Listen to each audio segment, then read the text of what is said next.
In the rugged hills of Colorado in 1876, the dry wind carried whispers of trouble. It was a year marked by the clash of ambition and betrayal, where loyalty was as rare as a cool breeze on a summer day. Bear John Hopper was known far and wide as a formidable outlaw with a knack for pulling off daring heists. But his latest caper had gone horribly wrong. The bank robbery in Silverton was supposed to be a seamless job, orchestrated with precision. Yet, someone had tipped off the law, and chaos erupted in gunfire and bloodshed. In the aftermath, Bear discovered that a significant portion of the stolen loot was missing. Someone from within his own gang had double-crossed him. Determined to root out the traitor, Bear set off on a relentless pursuit. His steely eyes scanned the landscape for any sign of betrayal.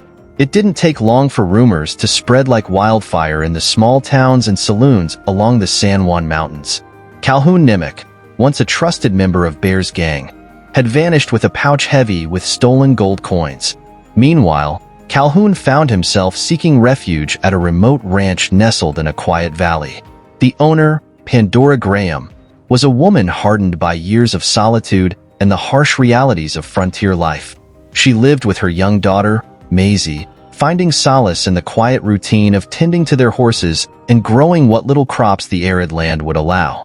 When Calhoun stumbled upon Pandora's ranch, exhausted and desperate, he pleaded for sanctuary, spinning a tale of lost fortunes and pursuing enemies.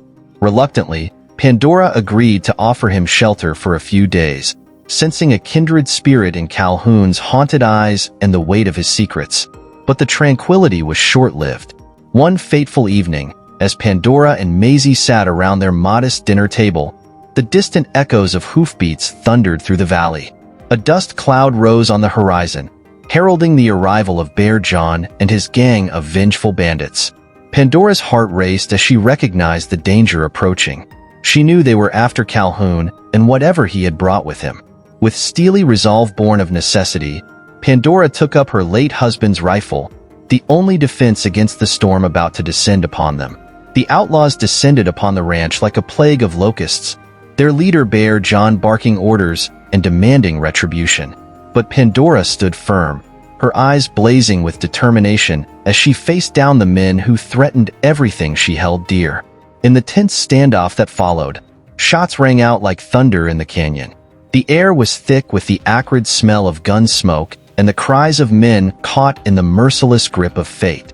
Bear John, driven by rage and wounded pride, made a final desperate lunge towards Calhoun, intent on reclaiming his stolen wealth and exacting brutal justice. But in the chaos of that violent confrontation, it was Pandora who emerged as the unlikely heroine. With steady hands and a heart heavy with resolve, she fired a single shot that echoed across the valley, changing the course of their lives forever. When the dust settled, Bear John lay wounded and defeated, his gang scattered like leaves in the wind.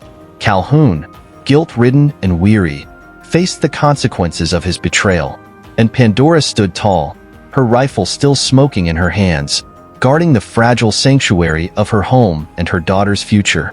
As the sun dipped below the horizon, casting long shadows over the wounded land, Pandora Graham knew that the echoes of that day would linger in the whispers of the mountains. It was a tale of greed and betrayal, of courage and redemption, woven into the fabric of the untamed West, where justice often wore the face of those who dared to stand against the storm. Thanks for watching.